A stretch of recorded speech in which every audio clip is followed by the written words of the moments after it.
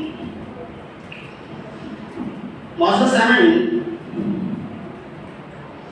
اگر لفظ نکاح پر غور کریں اور اس کی لغوی معنی دیکھیں تو پتہ چلے گا کہ الضم والجمع والتداخل، ملنا ملانا اور ایک چیز کا دوسرے چیز میں داخل کرنا۔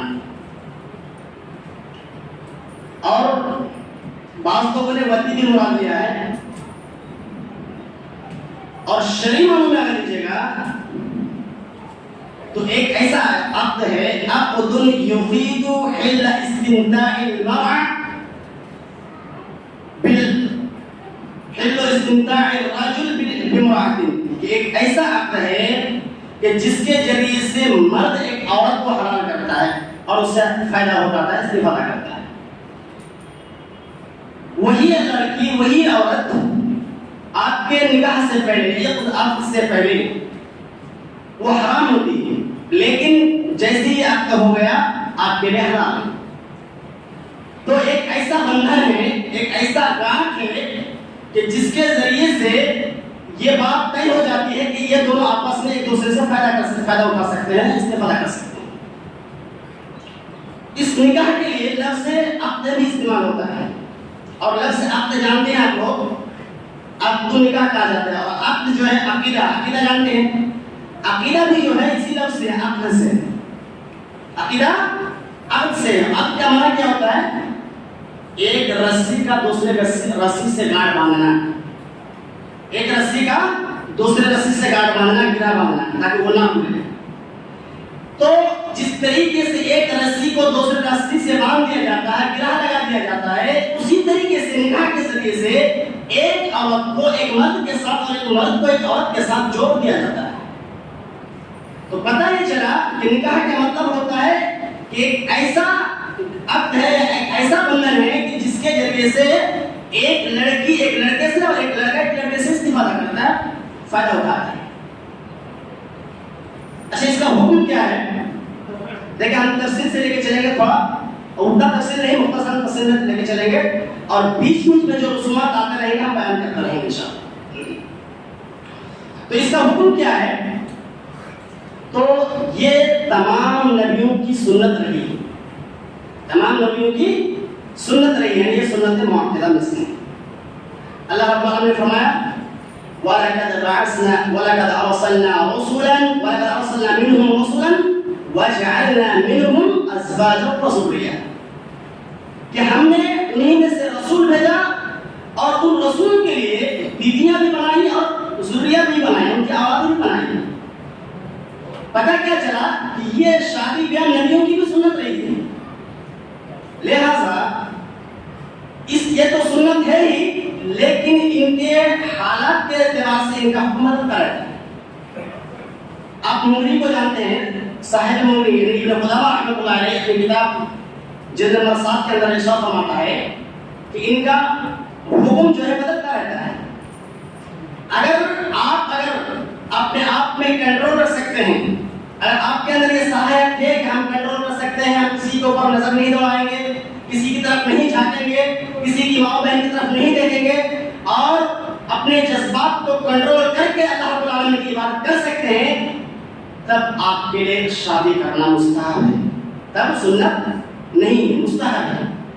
لیکن یہیں پہ اگر آپ کو ڈر ہو کہ ہم جو ہے برائی سے بچ نہیں سکتے، ہماری نگاہیں دوسروں کی ماؤں بہنوں کی طرف جا سکتی ہے، ہمارے ذہن و دماغ میں ان خیالات آ سکتے ہیں اور ہم راتوں رات خیالات میں ڈوبے رہتے ہیں، تو ایسی صورت میں آپ پر نکاح کرنا واجب اور فرض ہے. آپ پر نکاح کرنا واجب اور فرض ہے. چنانچہ اللہ رب العالمین نے ارشاد فرمایا فَانْكِحُوا مَا تَابَ لَكُم مِّنَ النِّسَاءِ مَثْنَىٰ وَثُلَاثَ وَرُبَاعَ فَإِنْ خِفْتُمْ أَلَّا تَعْدِلُوا فَوَاحِدَةً أَوْ مَا مَلَكَتْ أَيْمَانُكُمْ. کہا کہ عورتوں میں سے، لڑکیوں میں سے جو تمہیں پسند آئے، جسے تم پسند کرتے ہو، ان میں سے چاہے تو 2 شادیاں کرو، چاہے تو 3 شادیاں کرو، چاہے تو 4 شادیاں کرو، لیکن اگر تمہیں اس بات کا ڈر ہو کہ ہم ان کے درمیان انصاف نہیں کر سکتے، اگر انصاف کے ساتھ نہیں رہ سکتے، فواحدہ، تو صرف 1 کرو، 2 کرنے کی ضرورت نہیں ہے. اور نہیں تو جو تمہارے پاس لونڈی ہے، اگر تمہارے ماتحت میں ہے وہ، تو اس سے تم استفادہ حاصل کرو. اس آیت کو تھوڑا غور کریں. فَانْكِحُوا مَا طَابَ لَكُم مِّنَ النِّسَاءِ مَثْنَىٰ وَثُلَاثَ وَرُبَاعَ. 2 3 4 شادیاں کرو. اب یہاں پہ میں جو بات بتانا چاہتا ہوں وہ بہت باریک پوائنٹ ہے. ڈائریکٹ ایک کا لفظ نہیں آیا، تو فن کیوں واحدہ نہیں کہا گیا، ڈائریکٹ کہا مثنیٰ وثلاثہ. مفسرین کرام نے کہا کہ اس سے اس بات کی دلیل ملتی ہے کہ انسان چاہے تو 2 بھی کر سکتے ہیں، 3 بھی کر سکتے ہیں، 4 بھی شادی کر سکتے ہیں. جی ہاں، لیکن آج جو سب سے بڑی جو دقت والی بات ہوتی ہے ایک عورت کے لیے وہ یہی ہے، دنیا کی ساری مصیبتیں جھیل لے گی، سب جھیل لے گی، وہ یہ برداشت کر لے گی کہ اس کے شوہر جائے طائف خانوں میں جائے، غیر محرم کے پاس جائے، برداشت کر لے گی. وہ یہ بھی برداشت کر لے گی کہ اس کے شوہر بدر عورت کے پاس جائے، لیکن یہ پسند نہیں کرے گی کہ اس کے سوتن گھر میں آئے، سوتن گھر میں آئے. یہ نہیں پسند کرتی. اب تھوڑا غور کریں، عورت کے اندر حیض کا بھی معاملہ ہوتا ہے، نفاس کا معاملہ ہوتا ہے، اس کے جو ہے دن لگتے رہتے ہیں، بچے ہوتے ہیں، حمل کا معاملہ ہوتا ہے. ایسی چیز میں ان کے ساتھ معاشرت کرنا حرام ہے. اب ایسی چیز میں اگر حرام ہے اور اگر اس کے پاس جائز راستہ نہ ہو، دوسرا راستہ اگر نہ ہو، تو اب کیا کرے گا؟ وہ ظاہر سی بات ہے غلط راستہ اختیار کرے گا. جب صحیح راستہ نہیں رہے گا تو غلط راستہ اختیار کرے گا. طائف خانوں میں جائے گا، لڑکیوں کو دوسری لڑکیوں کو بلائے گا، دوسری کی طرف جھانکے گا، جب اپنی مسجد وغیرہ کرے گا، دوسرے راستے کو دیکھے گا. تو ایک نیک جو خاتون ہوگی وہ کبھی بھی یہ نہیں چاہے گی یا پھر وہ کبھی بھی غصہ نہیں ہوگی کہ 2 کیوں شادی کر رہے ہیں. یہ بہت بڑا المیہ ہے. اگر ہمارے معاشرے کو اگر 2 شادی کر لیتے ہیں تو سماج کے لوگ اس کو اس طرح پریشان کرتے ہیں، اس طرح پریشان کرتے ہیں کہ اس کو طلاق دینے پر مجبور کر دیتے ہیں. وہ کوئی گناہ کر لیا ہے؟ اگر 2 شادی کر لیا تو کوئی گناہ کر لیا ہے؟ گناہ تو نہیں کیا ہے. نبی صلی اللہ علیہ وسلم کی احادیث سے ثابت ہے کہ 4 تک کر سکتے ہو. نبی صلی اللہ علیہ وسلم تو 11 کی ان کا بات الگ ہے، لیکن ہمارے لیے 4 مشروع، ہم 4 کر سکتے ہیں. تو اگر ہم ایک اور اشتراک کرتے ہیں کسی ضروریات کی بنا پر، تو ہم اس کو جو ہے اتنا تانا دیتے ہیں، اس طرح اس کو پریشان کرتے ہیں، اس کو ہم طلاق دینے پر مجبور کر دیتے ہیں. یہ درست نہیں ہے بھائی. اگر آپ کے پاس استطاعت ہے آپ کریں، آپ کو کوئی روکنے والا نہیں ہے.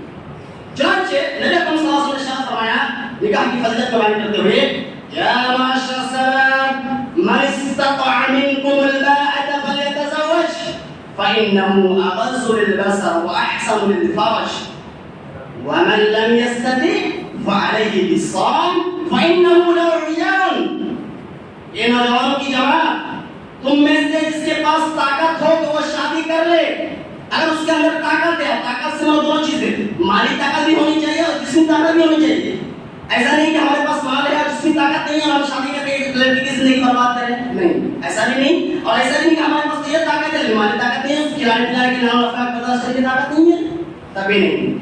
دونوں ہونا چاہیے. تو اگر تمہارے پاس استطاعت ہو، طاقت ہو، تو تم شادی کر لیا کرو. کیوں؟ فَإِنَّهُ أَغَضُّ لِلْبَصَرِ، اس لیے کہ وہ نگاہوں کو بست کر دیتی ہے، وَأَحْسَنُ لِلْفَرْجِ، اور شرمگاہوں کی حفاظت کرتی ہے. اگر شادی کر لیں گے، اس کو جب ضروریات محسوس ہوگی، وہ جب محسوس کریں گے نہیں ہم کو جو ہے چاہیے، ہمارا جو ضروریات وہ چاہیے، وہ صحیح راستے پہ جائیں گے، اپنی بیوی کے پاس جائیں گے، اس جو خواہشات ہے اس کو پورا کریں گے. لیکن اگر اس کے پاس راستہ نہ ہو تو غلط راستے پہ جائیں گے. اور آگے فرمایا کہ اگر استطاعت نہ ہو، اگر تمہارے پاس استطاعت نہ ہو کیا کرو؟ تو تم روزہ فلیصم، تو تم روزہ رکھو. کیوں؟ فإنه له وجاء، اس لیے وہ ڈھال ہے. کس چیز سے ڈھال ہے؟ برائی سے ڈھال ہے. جب آپ روزہ رکھیے گا تو آپ کو جو ہے اپنے جنسی جذبات بھاگنے سے روکے گا، کنٹرول کرنے سے روکے گا. آپ جنگوں میں دیکھے ہوں گے، ڈھال دیکھے نا، جنگ میں جو لڑتے ہیں تو ایک آپ جو سپاہی ہوتے ہیں ایک ہاتھ میں بھالا لیے ہوئے رہتے ہیں اور ایک ہاتھ میں جو ڈھال لیے ہوئے رہتے ہیں. تلوار لیے ہوئے رہتے ہیں، تلوار سے مارتے ہیں ایک ہاتھ سے. جب دشمن جب حملہ کرتے ہیں اسی ڈھال سے روکتے ہیں. تو روکنے کا کام کرتا ہے ڈھال جو ہے، وار کو روکنے کا کام کرتا ہے. تو اس حدیث میں کہا گیا کہ شادی کر لیا کرو، اگر شادی کی طاقت نہ ہو تو روزہ رکھو، اس لیے کہ روزہ ڈھال ہے، تم کو برائی سے روکے گا، تم کو دوسروں کی طرف جھانکنے سے روکے گا. تو ہمیں اور آپ کو چاہیے کہ اگر ہمارے اندر طاقت ہے تو ہمیں اور آپ کو نکاح کر لینا چاہیے، اور اگر طاقت نہیں ہے تو روزہ رکھیں. لیکن اگر طاقت ہو تو طاقت کے رہتے ہوئے نہ نکاح کرنا یہ مکروہ عمل کرنا چاہیے. اس لیے کہ حدیث میں آتا ہے کہ جعل ثلاثۃ راحۃ الی بعوض رسول اللہ صلی اللہ علیہ وسلم، کہ 3 لوگ نبی اکرم صلی اللہ علیہ وسلم کے یا بلا بیوت ازواج نبی صلی اللہ علیہ وسلم کے، نبی صلی اللہ علیہ وسلم کی بیویوں کے گھر کی طرف آئے. کیوں؟ تاکہ مسئلہ دریافت کریں، آپ صلی اللہ علیہ وسلم کی عبادت کے متعلق پوچھے. فلما اخبروا، جب وہ لوگ خبر دیے گئے، بتائے گئے کہ اللہ رب العالمین نبی صلی اللہ علیہ وسلم اس طریقے سے عبادت کیا کرتے تھے، کأنہم تقلبها، تو وہ ایک لوگ اس چیز کو معمولی سمجھ رہے تھے. کہنے لگے ونحن وأين نحن من رسول الله صلى الله عليه وسلم قد غفر له ما تقدم من ذنبه وما تأخر، کہ ہم کہاں، نبی صلی اللہ علیہ وسلم کہاں آپ کے اگلے پچھلے تمام گناہ معاف کر دیے گئے ہیں، اس کے باوجود آپ اس طرح عبادت کر رہے ہیں، تو ہم کو کس طرح کی عبادت کرنی چاہیے. تب نبی صلی اللہ علیہ وسلم نے فرمایا، جو ان لوگوں میں سے جو لوگ تھے، جو 3 لوگ گئے تھے، ان میں سے ایک نے کہا اما انا فانا اصلی اللیل ابدا. ان میں سے ایک نے کہا کہ ہم جو ہے پوری کی پوری رات نماز پڑھیں گے، ہمیشہ نماز پڑھیں گے اور کبھی سوئیں گے نہیں. ہم نماز پڑھیں گے اور سوئیں گے نہیں. اور دوسرے نے کہا انا، ان میں سے ایک نے کہا کہ انا افطر، انا اصوم ولا افطر، کہ میں روزہ رکھوں گا، میں ہمیشہ روزہ رکھوں گا اور کبھی روزے سے خالی نہیں رہوں گا، افطار نہیں کروں گا، مطلب روزے سے خالی نہیں رہوں گا، ہمیشہ روزہ رکھتا رہوں گا. اور ایک نے کہا وانا اعتزل النساء ولم اتزوج، کہا کہ میں جو ہے عورتوں سے کنارہ کشی اختیار کروں گا، کبھی نکاح نہیں کروں گا، شادی نہیں کروں گا. جب اس طرح کی انہوں نے بات کی اور نبی صلی اللہ علیہ وسلم نے آئے وہاں تشریف لائے اور کہا انتم الذی قلتم کذا وکذا، کیا تم لوگوں نے اس ویسی بات کی، کیا تم لوگ کہہ رہے تھے کہ ہم نماز پڑھیں گے، ہمیشہ جو ہے عبادت کرتے رہیں گے، کبھی جاگیں گے نہیں، ہمیشہ روزہ رکھتے رہیں گے، کبھی ہم سوئیں گے، افطار نہیں کریں گے اور ہم کبھی نکاح نہیں کریں گے. کہا کہ جی ہاں، انہوں نے تو کہا سنو اما واللہ لانی اکثرکم للہ واتقاکم لہ، تم لوگ سن لو کہ تم لوگ سے زیادہ میں اللہ سے ڈرنے والا ہوں اور اسے تقوی اختیار کرنے والا ہوں. لیکن ولکنی افطر، ولکنی اصوم وافطر، لیکن میں بھی روزہ رکھتا ہوں اور میں بھی افطار کرتا ہوں، واصلی وارقد، میں بھی نماز پڑھتا ہوں اور میں بھی بیدار ہوتا ہوں، وانی اتزوج النساء، اور میں بھی عورتوں سے نکاح کرتا ہوں، میں بھی عورتوں سے ملتا ہوں. ہم سے زیادہ تم تو متقی نہیں ہو، تو تم لوگ کیوں نہیں کرو گے، کرنا چاہیے تم لوگوں کو. کہا السنۃ النکاح من سنتی فمن رغب عن سنتی فلیس منی، کہ نکاح میری سنت ہے، جو میری سنت سے اعراض کرے گا وہ ہم میں سے نہیں ہے. اچھا یہاں پہ میں ایک بات بتاؤں، آپ کو غصہ نہیں ملے گا، بس کہنا ہمارا کام ہے، سمجھانا ہمارا کام ہے، مانیے نہ مانیے وہ آپ کا معاملہ ہے، آپ جو کہیں گے وہ اپنا کرتے رہیے. اس حدیث میں غور کریں، کس پر آئے، فضیلت بیان کرتے وقت یہ حدیث آئی، اور حدیث میں کیا کہا گیا کہ فمن راغب عن سنتی فلیس منی، جو میری سنت سے اعراض کرے وہ ہم میں سے نہیں. ٹھیک ہے، اب آپ مجھے یہ بات بتائیے، اس حدیث کو لے کر اور نکاح کے لے کر کیا تعلق ہے اس میں؟ آج جو لوگ کہتے ہیں کہ اگر نکاح کے وقت خطبہ مسنونہ کے وقت، خطبہ حاجہ کے وقت اگر النکاح من سنتی فمن رغب عن سنتی فلیس منی نہیں کہا اگر امام، تو اس کا جو ہے نکاح ہی نہیں ہوا، اس کا تعلق کہاں سے لے کے آ گیا؟ اب ہم کو بتائیے ذرا. حدیث آپ بھی پڑھتے ہیں، حدیث ہم بھی پڑھتے ہیں، وہی حدیث ہے. اب کہاں سے لے کے آ گئے کہ سنت و النکاح من سنتی فمن رغب عن سنتی فلیس منی، اگر نہیں پڑھیں گے تو جو ہے نکاح نہیں ہوا. یہ تو فضیلت بیان کرنے کے لیے ذکر ہوا ہے، یہ تو اس کے لیے نہیں آیا کہ تم جو ہے نماز خطبہ جب پڑھاؤ، خطبہ یا حاجہ جب پڑھاؤ تب اس کو پڑھو، تو نہیں کہا. فضیلت بیان کرنے کے لیے کہا. یہ نہیں کہا ہے کہ تم نکاح پڑھو تو. اچھا اس موقع پر کیا ہے کہ ہم نے کتاب نکاح کے دکھا دی ہے. اس موقع میں ہے کہ خطبہ نکاح میں کہا کہ خطبہ حاجہ یستحب کا، خطبہ حاجہ پہلے بیان کر دیا جو ہم نے شروع میں جو پڑھا ہے ان الحمدللہ رب العالمین سے لے کر آخر تک جو 3 آیت سورہ بقرہ کی 3 آیت سے پڑھ کے، اور اس کے بعد ہم نے جو خیر الحدیث تک جو پڑھا ہم نے وہ وہاں تک صرف ہے. یعنی فإن خير الحديث كتاب الله وخير الهدي هدي محمد صلى الله عليه وسلم وشر الأمور محدثاتها وكل محدثة بدعة وكل بدعة ضلالة وكل ضلالة في النار. صرف یہیں تک وہاں پہ. ہاں یہاں تک آنے کے بعد صاحب کتاب لکھتے ہیں وَيُسْتَحَبُّ کہ وَيُسْتَحَبُّ وہاں پہ یہ ہے کہ اس کے لیے مستحب یہ ہے کہ وہ ان کو دعا دے. فرض نہیں ہے، مستحب ہے کہ وہ ان کو دعا دے. اور باقاعدہ نیچے بھی دعا دے دیا، وہاں دعا نیچے لکھ دیا بارک اللہ لکم وبارک علیکم وجمع بینکما فی خیر. یہ دعا سکھا دیا. اب اس کے بعد جو ہے پھر چلا گیا باب الصدقہ میں، باب الصداق میں، یعنی مہر کے باب میں چلا گیا. پنکھا بند کر دو. تو اس کے بعد جو ہے باب مہر کے باب میں چلا گیا. اور اس میں جو ہے ذکر ہی نہیں ہے کہ تم جو ہے دعا کرو، ہاتھ اٹھا کے دعا کرو، سب کو لے کے دعا کرو. سنیے بات سنیے گا، بہت پوائنٹ کی بات ہے، بات سنیے گا. اس کے بعد یہاں پہ ہے نہیں کہا کہ اس کے نکاح پڑھانے کے بعد، نکاح ہو جانے کے بعد مستحب ہے. کیا ہے؟ نہ ہی فرض ہے اور نہ سنت ہے. فرض بھی نہیں، سنت بھی نہیں، مستحب ہے کہ جو نکاح کر لیا اس کو مبارکباد دیجیے اور ان کے لیے یہ دعا پڑھیے. فرض بھی نہیں ہے، سنت بھی نہیں، مستحب ہے. تو اب یہ بتائیے جب اللہ کے نبی کہا کہ مستحب ہے، اگر پڑھو گے تو نیکی ملے گی، نہیں پڑھو گے کوئی بات نہیں، مستحب عمل ہے. تو آپ یہ بتائیے کہ اگر ہم دعا ہاتھ اٹھا کے دعا نہیں کراتے ہیں تو آپ بتائیے کہ کیوں کر نکاح حاصل ہو سکتا ہے اور کیوں کر دوبارہ نکاح پڑھایا جا سکے. اب کہا جاتا ہے کہ اگر کوئی بات ہاتھ اٹھا کے دعا نہیں کرتے ہیں تو نکاح فاسد ہو گیا، دوسرے امام کو بلایا جائے. اور ہوتا بھی ایسا ہے، دوسرے امام کو بلایا جاتا ہے. بلائے ہم ہماری جس کو بلائے جب بلائیے، لیکن ہمارا کہنے کا مطلب یہ ہے کہ جو صحیح احادیث ہے ان کو سنیے، ان کو پڑھیے. آپ عقل مند ہیں، باشعور ہیں، سمجھیے، آپ کوشش کیجیے، سمجھنے کی کوشش کیجیے، اس میں پوچھنے کی کوشش کیجیے کہ حدیث کیا چاہ رہا ہم سے. ہم تو سب سے پہلے ہم تو مسلمان ہیں، مومن ہیں، اور اس سے بڑھ کر ہم یہ ہے کہ ہم اہل سنت والجماعت ہیں، اہل الحدیث ہیں. ہمیں ایک ایک بات، ہمارا ہر ایک قول، فعل، عمل، ہر ایک کردار اس کتاب اللہ یا سنت محمد صلی اللہ علیہ وسلم کے مطابق ہونا چاہیے.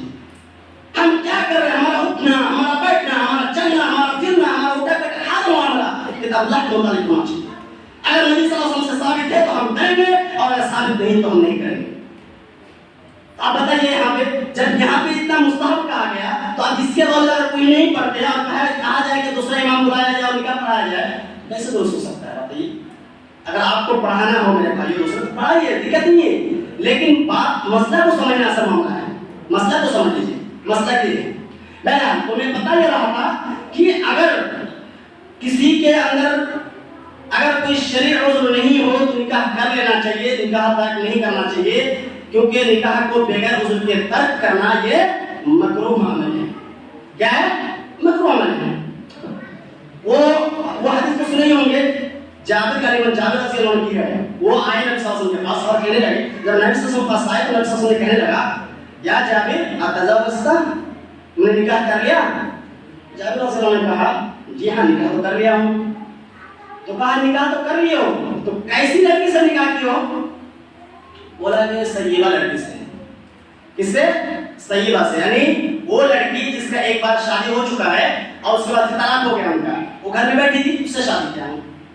تو کہا کہ حلا تزوجت حلا بکرا تلاعبها، تم نے کسی کنواری لڑکی سے شادی کیوں نہیں کی؟ تلاعبها، تم سے کھیلتے وہ تم سے کھیلتی. پتہ کیا چلا اس حدیث سے کہ ہمیں اور آپ کو جب نکاح کرے تو 3 چیزوں کو دیکھنا ضروری ہے ہمارے آپ کے لیے. جب نکاح کرنا چاہے، جب لڑکی دیکھنا چاہے تو 3 چیزیں دیکھیں. ٹائم ہوتا جا رہا ہے، بس اس کو بعد میں کام ختم کروں گا اور پھر اس کے بعد آگے چلاؤں گا. تو جب نکاح کرنا چاہے کوئی بھی شخص، تو جب لڑکی تلاش کرے تو 3 صفت دیکھو اس کے اندر. پہلی صفت یہ ہے کہ اس کے اندر دیکھے کہ وہ دیندار ہے کہ نہیں، وہ دیندار ہے کہ نہیں. دوسری چیز جو میں نے ابھی بیان کیا وہ یہ ہے کہ دیکھے کہ وہ زیادہ بچہ دینے والے ہیں کہ نہیں.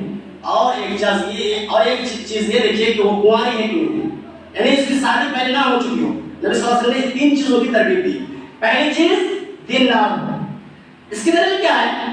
اس کی دلیل غالباً جابر رضی اللہ عنہ ہے، شاید راوی کے وہ بیان فرماتے ہیں کہ قال نبی صلی اللہ علیہ وسلم نے فرمایا کہ تنکح المرأة لأربع، عورتوں سے 4 چیزوں کی بنیاد پر شادی کی جاتی ہے. کیا کیا؟ لمالیا ولحسبیا ولجمالیا ولدینیا فاظفر بذات الدین تربت یدک. یہ 4 چیزیں دیکھی جاتی ہیں، اس کے دین، اس کی خوبصورتی، اس کے حسب و نسب، اس کے خاندان کیسے ہے، اور والدین، اور دین دیکھا جاتا ہے. تو فاظفر بذات الدین، تو تم اہل دین کو اس کو ترجیح دو. تربت یدک، اور زندگی خوش، اپنے ہاتھ کو نم کر لو، مطلب کہ زندگی خوش کر لو، اپنی زندگی کو خوش کر لو، اپنی زندگی امن و امان کے ساتھ گزارو. اب یہاں پہ میں تشریح کروں گا تو ٹائم چلا جائے گا، تو ایسے ہی ہو گیا. دیکھیے اگر آپ کے اندر اگر کوئی لڑکی تلاش کر رہے ہیں، اگر آپ کے اندر 3 صفت مل جاتا ہے لڑکی کے اندر 4 صفت، تو اچھی بات ہے، بہت اچھی بات ہے، سننے پہ سہاگا ہے. لیکن اگر پہلے کی 3 صفتیں ملے، ماں بھی ملے، خوبصورتی ملے، حسب و نسب بھی ملے، لیکن اگر دینداری نہ ہو تو پھر بیکار ہے. حدیث کے روح سے وہ بیکار ہے. ہاں دینداری ہو اور اس کے بعد چاہے کچھ ہو یا نہ ہو، دینداری ہو یا نہ ہو، اس سے کوئی فرق نہیں پڑتا ہے. ہاں ایک مسلمان دیکھے گا کہ اس دیندار ہے کہ نہیں ہے. دینداری کا ساتھ مل جائے تو اچھی بات ہے، کوئی بھی چیز ہو جائے اچھی بات ہے. 4 ساتھ ملے تو بہت اچھی بات ہے، لیکن دینداری کو ترجیح دینی ہے. اس کی دلیل کیا ہے؟ دلیل بھی میں دیتا ہوں، نہیں دیتا چلے میں بتاتا ہوں مختصراً. آپ لوگ موسیٰ علیہ السلام کی کہانی سنے ہیں، میں بیان کیا تھا اس دن. تو موسیٰ علیہ السلام جب مدین میں پہنچے اور وہاں پہ جب دیکھے کہ لڑکیاں جو پانی پلا رہی تھی، تو نبی اکرم صلی اللہ علیہ وسلم اسی وقت جو ہے نا، موسیٰ علیہ السلام نے اسی وقت ان کے جانور کو پانی پلا دیا. ان لڑکیوں نے جب باپ سے جا کے کہا کہ اس طرح کا معاملہ ہے، ایک لڑکا ہے جو پانی پلا دیا، اس کو بلا کے گھر لے کے گئے. بلا کے لے جانے کے بعد اس کے والد صاحب نے موسیٰ علیہ السلام کے ساتھ اس کی لڑکی کا نکاح کرا دیا. تو نکاح کرا دیا، کیا دیکھیں؟ صرف دینداری کو دیکھیں، اس کے اچھے اخلاق کو دیکھیں. میں تفصیل سے بیان کرتا نہیں ہے، اس کا اچھے اخلاق کو دیکھ کے نکاح کرا دیا نا. اس کے پاس مال تھا نہ دولت تھا، وہ ہجرت کر کے آئے ہوئے تھے، بھاگے ہوئے تھے وہاں سے نکلے ہوئے تھے، اس کے پاس کچھ نہیں تھا، صرف دینداری تھی. تو فوراً ان کا نکاح کرا دیا. تو پہلی چیز جب لڑکی تلاش کرے تو کیا دیکھے؟ دینداری دیکھے. دوسری چیز جو دیکھے کہ وہ دیکھے کہ زیادہ بچہ دینے والی ہے کہ نہیں، زیادہ بچہ دینے والی ہو اور زیادہ محبت کرنے والی ہو. کہا نبی صلی اللہ علیہ وسلم تزوج الودود الولود فإنی مکاثر بکم الامم یوم القیامہ، کہ تم لوگ زیادہ سے زیادہ بچہ دینے والی اور زیادہ سے زیادہ محبت کرنے والی لڑکیوں سے شادی کرو، اس لیے کہ قیامت کے روز تمہاری زیادہ تعداد کی وجہ سے قیامت کے روز فخر کروں گا اور کہوں گا دیکھو یہ میری امت کے لوگ ہیں.